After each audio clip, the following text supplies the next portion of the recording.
Les tensions entre les États-Unis et Cuba augmentent considérablement, tandis que sur l'île, les craintes d'une possible escalade du conflit s'intensifient.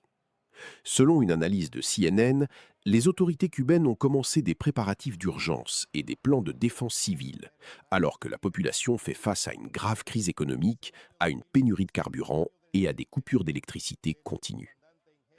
La situation s'est encore tendue après la visite à la Havane du directeur de la Central Intelligence Agency, John Ratcliffe, un geste qui a été interprété à Cuba comme un fort signal politique de l'administration américaine.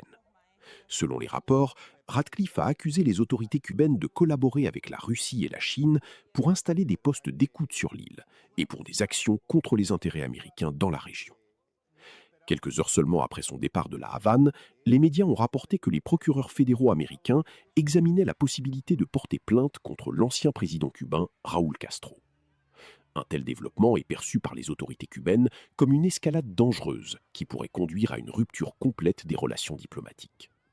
Le président cubain, Miguel Díaz-Canel, a déclaré que le pays est prêt à donner sa vie pour la révolution, tandis que les médias d'État ont diffusé des exercices militaires et une mobilisation civile en cas d'attaque possible.